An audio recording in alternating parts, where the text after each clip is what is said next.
우리는 지난 한 주간 동안 박근환 장로님을 통해서 정말 많은 은혜를 받고 많은 도전을 받았습니다. 제가 장로님 가시고 난 뒤에 카톡을 보냈습니다. 그런데 하루가 지나도록 장로님이 카톡을 보시지 않는 거예요. 그래서 약간 걱정이 되었습니다. 연세가 66세신데 그렇게 우리의 가운데서 그렇게 집회를 하시고 또 전도 실습하시고 그렇게 하시다가 새벽기도 마치고 말자 바로 목요일까지 연장해서 우리가 집회를 하고 가셨거든요. 전라도 서해안 바다까지 가셨어요. 그래서 걱정이 돼서 전화를 했습니다. 전화를 안 받으시는 거예요. 근데 12시가 좀 넘어서 전화가 왔습니다. 목사님, 지금 남해에서 집회하느라고 전화를 못 받았습니다. 금요일 날 전라도 가셨다가 거기에서 청년들에게 또 말씀 전하시고 전도 실습시키고 그렇게 하시고는 또 그 밤에 경남 남해로 가셔서 남해에서 또 주일까지 전도 부흥회를 하고 계신다는 겁니다. 참 저는 가기 몸살로 누워 있으면서 장모님 그 모습을 보면서 참 해를 부끄럽기도 하고, 하나님 저에게도 이런 건강 주셔서 감당할 수 있는 은혜를 주시옵소서, 그런 기도가 절로 나왔습니다. 어쨌든 우리가 많은 은혜를 받았는데 그 가운데 가장 중요한 것은 여러분 우리 교회가 그리고 우리가 살아야 될 우리 인생의 목적을 발견한 것입니다. 하나님께서는 우리 교회에 말씀하셨습니다. 청교를 살리는 축복의 마중물이 되기를 원하시는 줄로 믿습니다. 한번 따라 하실까요? 청교를 살리는 축복의 마중물이 되자. 할렐루야. 어머니 교회인 우리 교회가 청교를 살리는 축복의 마중물이 되실 수 있기를 축복합니다.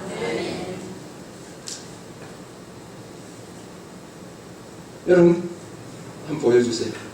네. 뭔지 잘 아시죠? 네. 이 우물에서 수도로 넘어가는 중간 단계에 펌프가 있었습니다. 그렇죠? 네. 저 펌프에 물을 길어 올리기 위해서는 반드시 한 바가지의 마중물이 필요합니다. 그렇죠? 네. 마중물을 부어야 돼요. 이 마중물이라는 이름이 참 아름다워요. 그죠? 마중하는 물이라는 것이요. 물 한 바가지를 부으면 그 물이 내려가서 지하에 있는 많은 물들을 마중해서 끌어올리는 물. 그래서 마중물이라는 이름을 지었습니다.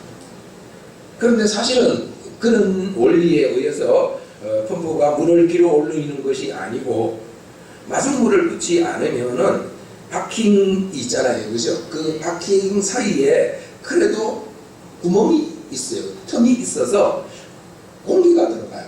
공기가 들어가니까 진공 상태가 안 되는 거예요. 그래서 물을 길어 올릴 수가 없어요. 그런데 위에다가 물을 부으면 어떻게 됩니까? 물을 부으면 진공 상태가 되죠. 그죠? 잤으면 진공 상태가 돼요. 진공 상태가 되면은 여러분 만약 여기에 불이 나면 여러분 불이 폭발하잖아요. 그죠? 폭발하는 원리가 뭐 때문에 그렇습니까? 불이 나서 진공 상태가 되었는데 바람이 갑자기 불었어요. 그래서 산소가 공급됩니다. 그러면 어떻게 됩니까? 거기에 불이 확 빨려 들어와서 그냥 폭발을 하죠. 그죠? 그래서 불이 커지는 것을 우리가 보게 됩니다.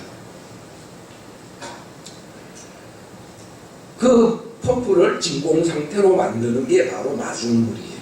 그래서 마중물을 부어서 짰으면 지하에 있는 그 맑은 물이 올라와서, 처음에 짰으면 녹냄새가 잠깐 나잖아요. 그죠? 근데 몇 분만 짜사내면 어떻습니까? 그 녹냄새는 나지 않고 정말 맛있는 물. 체육 시간에 운동하다가 끝나고 난 뒤 달려가서 줄 서가지고 손 이렇게 대고, 그죠? 손 이렇게 된 물이 막 그냥 그 물을 마셨던 어릴 때의 기억이 납니다. 사랑하는 여러분, 우리 교회가 마중물이 되어서 이 땅 가운데 다시 하나님의 부흥의 역사가 일어나는 그런 은혜가 우리 시대에, 저와 여러분이 살아있을 우리 시대에 일어난다면 정말 우리는 얼마나 행복할까요? 할렐루야. 우리 교회가 그런 꿈을 꾸실 수 있기를 축복합니다. 여러분, 왜 우리 교회가 그런 교회가 되어야 하는가 하면 뭐 여러 가지 이유가 있지만 우리 교회가 청도의 모교회이기 때문에 여러분, 생명이 무엇을 통해서 잉태가 되고 태어납니까? 어머니를 통해서 생명이 태어나죠. 그죠? 우리 교회가 모교회이기 때문에 여러분, 우리 교회를 통해서 청도를 살리는 이러한 역사가 이 시대에 일어나야 될 줄로 믿습니다. 그런데 현실적으로 보면 지금 청도는 소멸도시 10대 도시 가운데서 여러분 8위예요. 이 소멸도시 30년 내에 소멸될 가능성이 있는 시군을 조사를 했는데 어떻게 조사하는가 하면 20세에서 39세 가임 여성 나누기 노인을 나누었을 때에 앞으로 인구가 줄어들 가능성, 그러니까 가임 여성의 수가 작다는 이야기겠죠. 그죠? 그 10개 시군 도시를 뽑았는데 그 10대 시군 가운데에서 다음은 청도가 몇 번째예요? 8번째. 여러분, 우리가 살고 있는 청도가 그만큼 늙었다는 이야기이지요. 그리고 청도의 보구마율을 한번 보면 여러분, 경상도는 보구마율이 굉장히 떨어져요. 전라도에 비해서 보구마율이 떨어지는데 그래도 경상도 안에서 그러면 우리 청도를 한번 보면 청도 뒤에 몇 개 시군이 있는가 하면 고령, 성주 2개가 청도 뒤에 서 있고 청도는 대구 경북 지역에서도 보구마율이 거의 끝이 몇 프로인가 하면 8.4%예요. 그런데 사실 대구 경북 지역에서 선교사의 발걸음이 가장 먼저 닿은 땅은 어딜까요? 청도예요.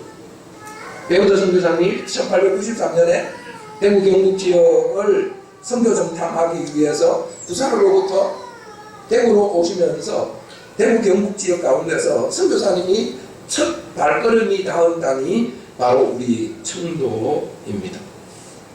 그럼에도 불구하고 지금 청도는 보구마율이 8.4%밖에는 되지 않습니다.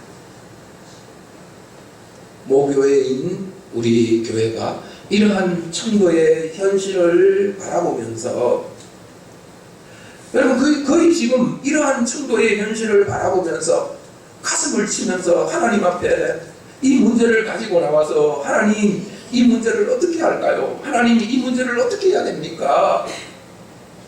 막 아파하면서 하나님 앞에 이 문제를 올려드리고 기도의 손을 모으는 사람은 별로 없습니다.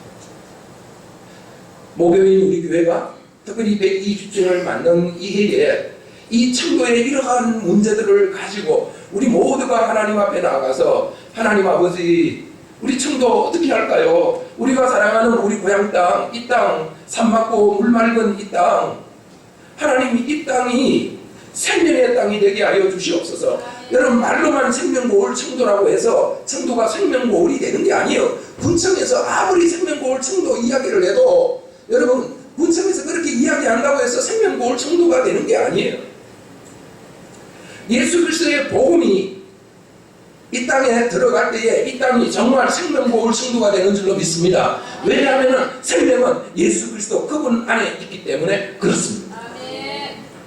사랑하는 성도 여러분, 우리가 이런 꿈을 꾸십시다. 좀 이제 우리 작은 것들을 내려놓고 우리가 좀 하나님의 꿈, 할렐루야, 나의 꿈이 아니라 하나님의 꿈에 감동되어서 하나님의 꿈이 나를 사로잡아서 내 인생을 움직이는 그런 하나님의 사람들, 믿음의 사람들이 되실 수 있기를 축복합니다. 그러려면 여러분, 먼저 우리 교회부터 살아나야 되는 줄로 믿습니다. 여러분, 우리 교회가 청도를 살리는 축복의 마중물이 되기 위해서 오늘 본문은 우리에게 4가지를 말씀하십니다. 부흥의 4가지 원리를 우리에게 말씀해 주고 있습니다. 부흥의 첫 번째 원리입니다. 하나님의 뜻은 살리는 것이라는 거예요. 한번 따라하시고, 하나님의 뜻은 살리는 것이다. 믿으시는 아멘요. 요한복음 6장 39절 우리 같이 한번 읽어보겠습니다. 시작. 나를 보내신 이의 뜻은 내게 주신 자 중에 내가 하나도 잃어버리지 아니하고 마지막 날에 다시 살리는 이것입니다. 하나님의 뜻이 무엇인가? 예수님은 분명하게 말씀하셨습니다. 하나님의 뜻이 살리는 것이라고 예수님은 분명하게 말씀하셨습니다. 여러분, 요한복음 보면 예수님께서 이제 십자가로 가시기 전에 공생의 끝에서 요한복음의 구조가 크게 둘로 나누어져요. 1장에서 12장까지 13장 이후 두 부로 나누어져요. 그 끝부분에 마지막 공생애의 십자가 지시기 전에 마지막 사역이 뭡니까? 11장에 바로 나사로를 살리는 사건이에요. 죽은 나사로를 주님이 살리시면서 나사로야 나오너라 그렇게 부르자 나사로가 살아서 나왔는데 나사로가 어떻게 나왔습니까? 아마 틀림없이 이렇게 나왔어요. 이렇게 나왔어요. 중국 사람들이 얼마나 똑똑한지 나사로 본문을 읽고는 강씨를 만들어냈다는 거 아닙니까? 그리고 난 뒤에 주님께서 말씀하셨어요. 제자들에게 풀어놓아 다니게 하라. 여러분, 오늘 우리가 해야 될 일이 뭔가 하면 살리는 일은 우리가 하는 게 아니에요. 여러분, 살릴 수 있는 분은 오직 예수님밖에 없는 줄로 믿습니다. 왜냐하면 예수님이 생명의 주님이시기 때문에 살리는 일은 오직 예수님만 하실 수 있는 사역이에요. 주님이 한 사람 한 사람의 이름을 부르시면서 나오라고 이야기하십니까? 사망 가운데서 나오라고 이야기하십니다. 사랑하는 성도 여러분, 성경은 분명하게 말씀하고 있습니다. 우리의 영적인 상태에 대해서, 예수 믿지 않는 세상 사람들에 대해서 에베소서 2장 1절 너희 허물과 죄로 죽었다고 성경은 분명하게 말씀하고 있습니다. 우리 자연인은 허물과 죄로 죽었다는 거예요. 여러분, 우리는 사람들을 살았다고 이야기를 하지요. 세상 떠날 때 죽었다고 이야기하죠. 그러나 성경은 그렇게 이야기하지 않습니다. 성경은 자연인들을 보고 죽었다고 이야기합니다. 무슨 죽었다는 이야기입니까? 육적인 이야기를 하는 게 아니에요. 영적인 이야기를 하는 거예요. 영적으로 죽었다는 거예요. 하나님을 떠난 인생은 영적으로 죽은 인생인 줄을 믿습니다. 오늘 처음 우리 교회 몇 분 오셨지만 아직 예수님을 영접하지 않은 분들은 이런 생각하실 거예요. 내가 왜 죽었어? 나는 살아있는데. 예, 살아계시지요. 육적으로는 살아계세요. 육적으로는. 그러나 하나님은 지금 육적으로 보시는 게 아니고 영적으로 보시는 거예요. 영적으로. 영적인 생명이 죽었다는 거예요. 하나님과의 관계가 끊어져서 죽었다는 거예요. 육적으로 살아있는 건 뭐와 같은가 하면 뿌리 뽑힌 나무와 같다는 거예요. 여러분, 나무가 뿌리 뽑혔어요. 살았어요? 죽었어요? 아니, 살았어요. 살았어요. 그런데 뭐요? 얼마 못 가요. 그래서 성경에서 중요한 게 이미와 아직 아니란 말이, 이미와 아직 아니. 뽑히는 순간 뭐예요? 나무가 뽑히는 순간 뭐예요? 이미 그건 죽었어요. 그죠? 그러나 아직 아니에요. 그죠?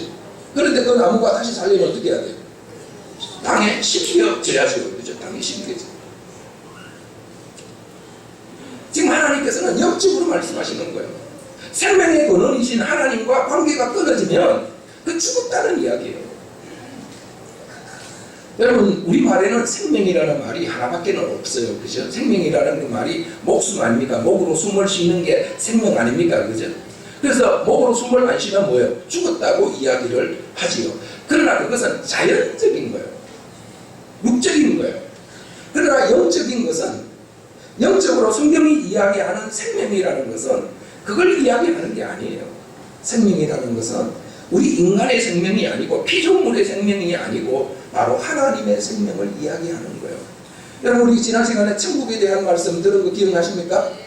우리 인간은 삼간의 존재라고 말씀을 드렸죠. 삼간의 존재. 우리 사람은 첫째 뭐예요? 인간, 사람과 사람 사이에서 산다. 두 번째는요, 시간과 시간 사이에서 산다. 세 번째는요, 공간과 공간 속에서 사는 게 우리 인간이란 말이에요. 삼간의 존재예요.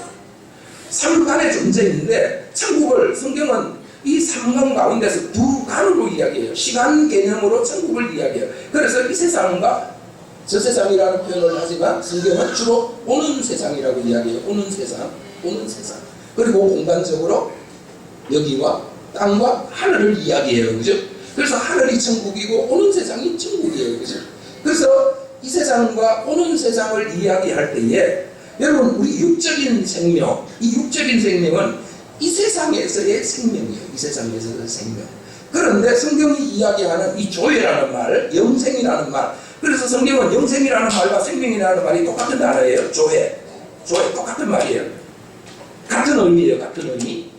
그 생명이라는 단어는 이 세상의 생명이 아니고 바로 오는 세상의 생명이에요. 오는 세상의 생명.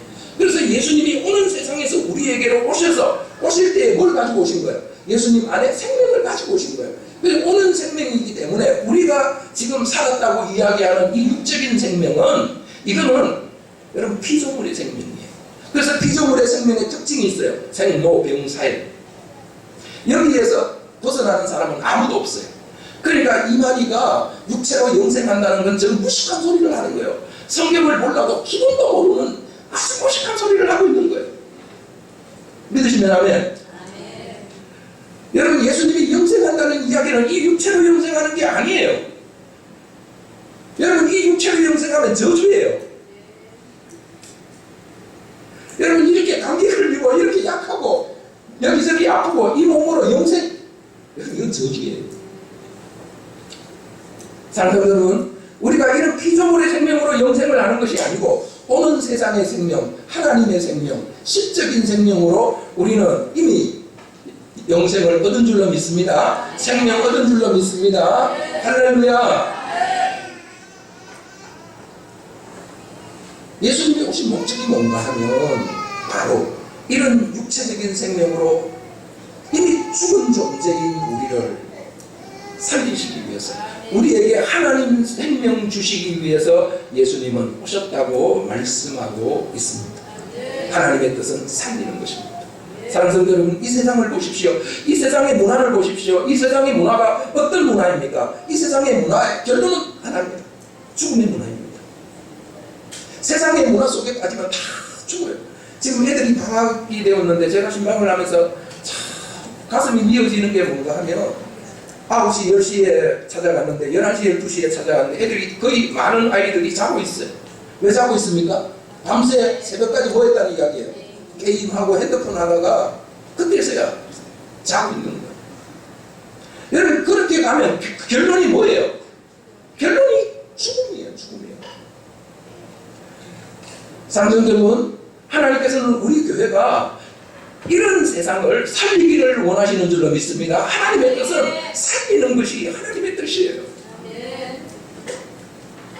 부흥의 두 번째 원리는 그 하나님의 뜻은 늘 소수를 통해서 시작된다는 것입니다. 한번 따라 하실까요? 헌신된 소수로부터 시작된다.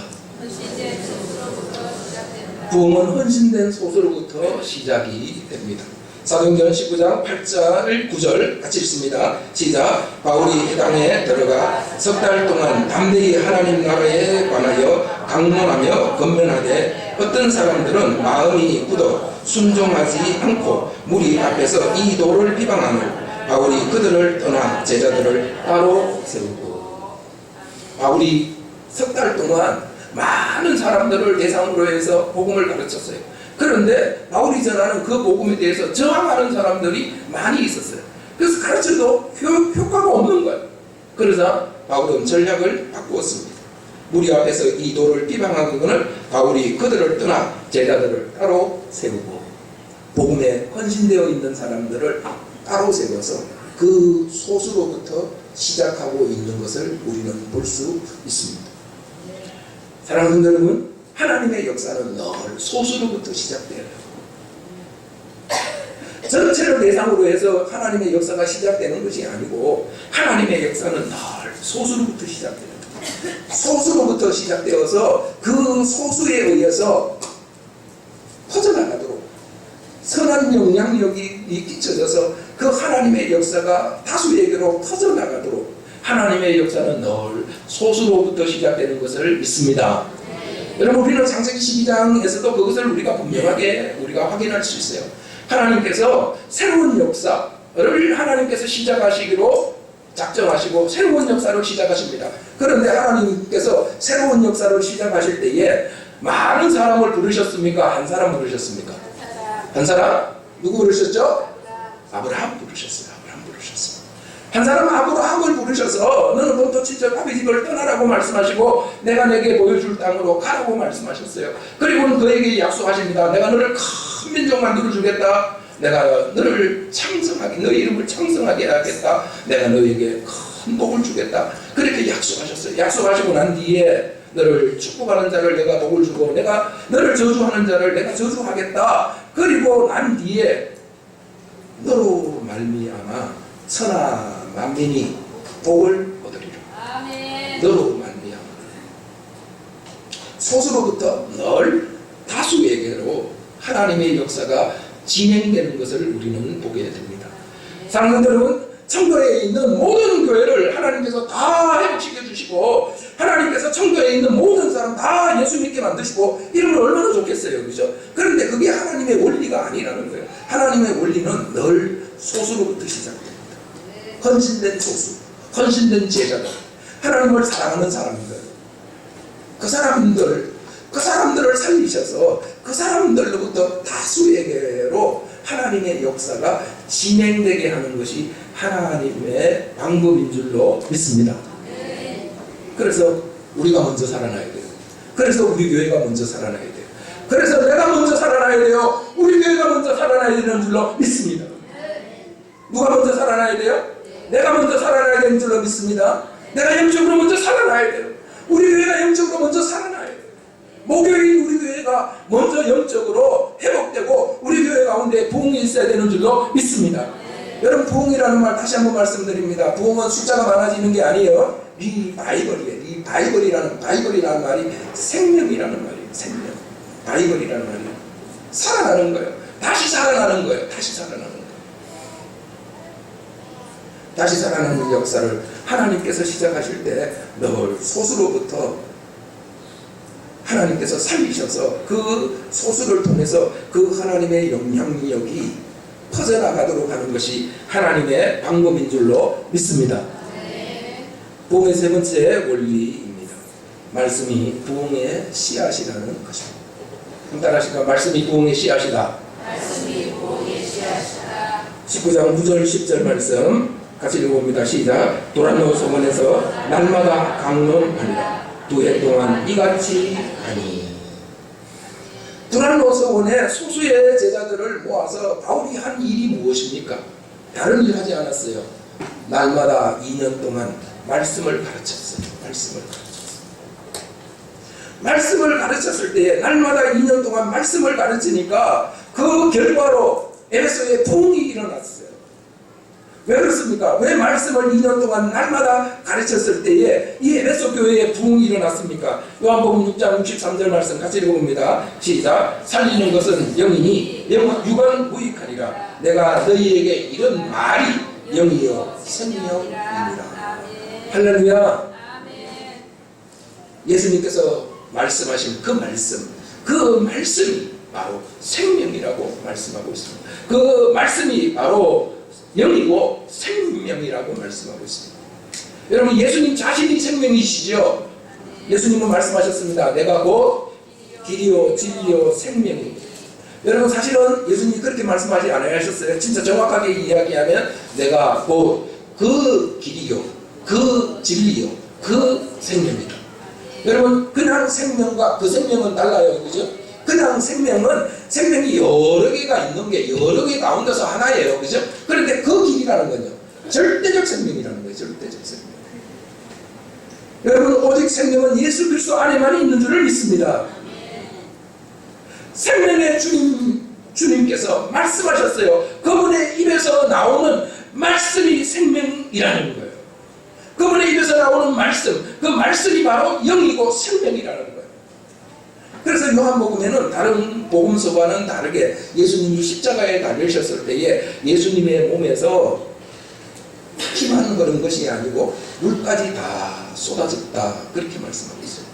물이 뭡니까? 요한복음에서 물이 너희가 받을 성령을 가리킨다고 예수님이 7장 38절에서 말씀하시죠. 그죠? 그러니까 예수님에게서 성령이 나온다는 이야기예요. 예수님의 영이신 성령이 나오신다는 이야기예요.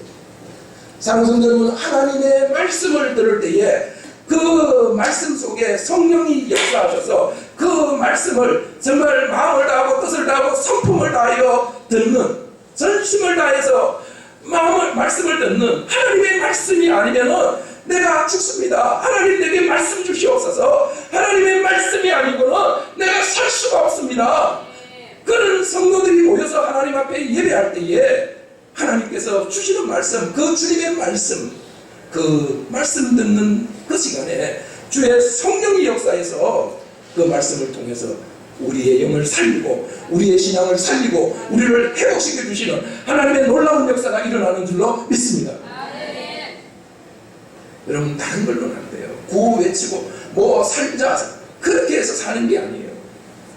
오직 말씀 들을 때에 그 하나님의 말씀이 우리의 생각을 바꾸고 우리의 가치관을 바꾸고 우리의 세계관을 바꾸고 우리의 정신을 바꾸고 우리를 하나님의 사람, 믿음의 사람으로, 성령의 사람으로, 성경의 사람으로, 말씀의 사람으로 만든 줄을 믿습니다. 말씀이 부흥의 씨앗입니다. 사랑하는 성도 여러분, 그래서 우리가 말씀 들을 때에 마음을 열고 전심을 다해서 하나님 말씀하시옵소서. 주의 종이 듣겠나이다. 하나님 우리에게 말씀 주시지 않으면 주님 내가 죽습니다. 말씀 주시옵소서. 말씀으로 충만하게 해주시옵소서. 그래서 여러분 에베소서와 골로새서를 보면 말씀 충만, 성령 충만이 같죠, 그죠? 말씀 충만, 성령 충만이 같대요. 왜 말씀 충만, 성령 충만이 같습니까? 그 말씀이 예수님에게서 나오고 예수님에게서 나오는 그 말씀이 바로 예수님의 영이기 때문에 그렇습니다.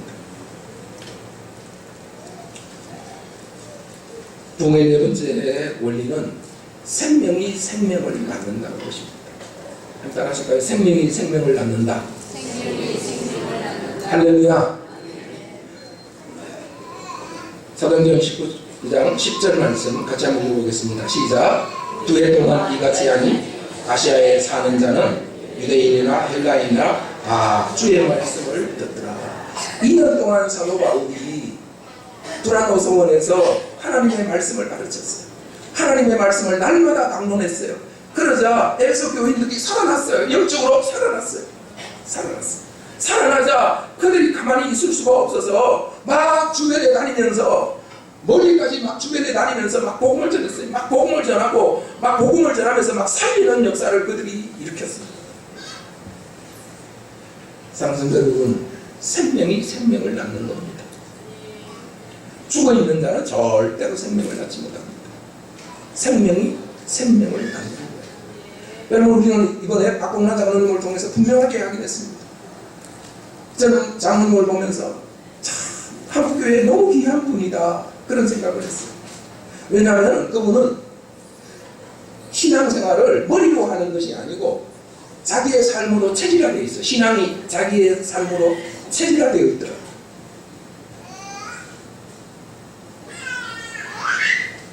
그래서 저도 장로님을 옆에서 이렇게 배우면서 이게 신앙생활이구나. 정말 장로님을 통해서 그분 안에 계시는 예수님을 볼 수 있었습니다. 그분의 삶을 통해서 예수님이 나타나시는, 예수님이 어떤 분이신지, 예수님이 사랑의 주님이시고 예수님은 우리를 절대로 함부로 대하지 아니하시고 너무너무 인격적으로 대하니까 사개오를 대할 때 이 세기야 이런 안 하시잖아요. 그죠?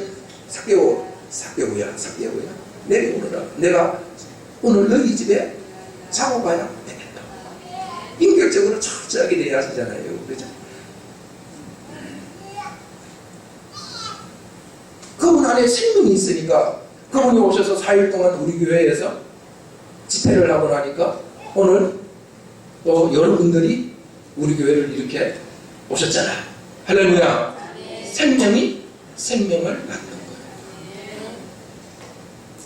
사랑하는 여러분, 이 에베소 교회가 살아나니까 요한계시록 2장 3장에 나오는 소아시아의 7교회가 세워지는 거예요. 그런데 이 7교회들이 얼마나 대단한 교회였는가 하면 지금 이 7교회들의 유적을 방문해 보면 이 교회들이 보통 큰 교회들이 아니었어요.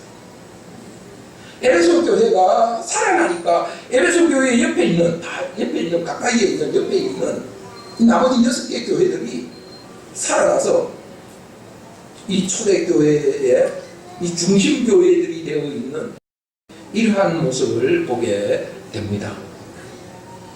사랑하는 여러분, 하나님의 뜻은 120주년을 맞는 성도의 모교회인 풍각제일교회가 우리 교회가 살아나는 것인 줄로 믿습니다. 우리 교회가 부흥하는 것인 줄로 믿습니다. 우리 교회가 영적으로 살아나는 거예요. 살아나는 거예요. 여러분, 우리 각자가 살아날 때에 여러분, 살아나는 사람들은 가만히 있을 수가 없어요. 그래서 살아난 사람들이 가서 말하고 살면 여러분, 그 사람의 말과 삶을 통해서 뭐가 나타나는 거예요? 생명이 나타나는 거예요. 생명의 역사가 일어나는 거예요. 그러면 어려운 걸까요? 쉬운 걸까요? 어려운 게 아니에요. 여러분, 신앙생활은 어려운 게 아니에요. 쉬운 거인 줄로 믿습니다. 쉬운 거예요. 왜 신앙생활이 어렵다고 이야기해요? 내가 신앙생활을 하려고 하니까 어려운 거예요. 그 사람에게 할 말은 하나밖에 없어요. 너 죽어. 죽어야 돼요. 안 죽고는 죽을 때까지 신앙생활 해보세요. 신앙생활이 어렵지. 근데 신앙생활이 어렵지 않아요. 여러분, 내 안에 예수가 사시면 신앙생활이 전혀 어렵지 않은 줄로 믿습니다. 우리가 살아나면, 우리가 영적으로 살아나면 내가 신앙생활을 잘하려고 애쓰고 힘쓰니까 어렵고 힘드는 거예요. 그런데 여러분, 우리가 영적으로 살아나서 예수님이 내 안에서 사시면 여러분, 신앙생활이 전혀 어렵지 않은 줄로 믿습니다. 내 안에 주님으로 임재해 계시는 그 예수님에게 우리가 순종만 하면 되는 거예요. 내가 할 수 있게 아무것도 없어요. 그분이 감동하시는 대로 그냥 나는 룰루랄라 하면서 그냥 살면 되는 거예요. 할렐루야. 그냥 살면 되는 거예요. 그냥 살면 되는 거예요. 그냥 살면 내 삶을 통해서 생명의 역사가 일어나게 될 줄로 믿습니다. 사랑하는 여러분, 이러한 거룩한 소원을 가지고 우리가 함께 주님 앞에 매달려 보십시다. 에베소 교회가 몇 년 동안 사도 바울을 통해서 집중적으로 말씀 훈련받았어요? 2년. 여러분, 우리도 작정해 봅시다. 120년이 되는 올해부터 시작해서 우리 2년간 우리가 정말 주님만을 찾고 우리가 주님의 말씀 사모하고 우리 교회가 한번 그렇게 해보십시다. 아멘이시죠? 그때 우리 교회를 통해서 하나님께서 어떤 일들을 이루시는지, 하나님께서 우리 교회를 통해서 어떤 일들을 이루시는지, 그래서 우리의 입술에서 다른 사람을 말하는 것이 아니라, 여러분, 우리가 지금 다른 사람의 작은 허물, 실수 그런 거 보면 계속 말하잖아요. 그렇죠? 그래서 시험 들고 우리 그런 일들이 지금 끊임없이 반복되지 않습니까? 그런데 영적으로 살아난 사람은 다른 사람의 허물, 그런 걸 이야기하지 않아요. 그런 걸 이야기하지 않고 뭘 이야기하는가 하면 하나님의 역사를 이야기해요.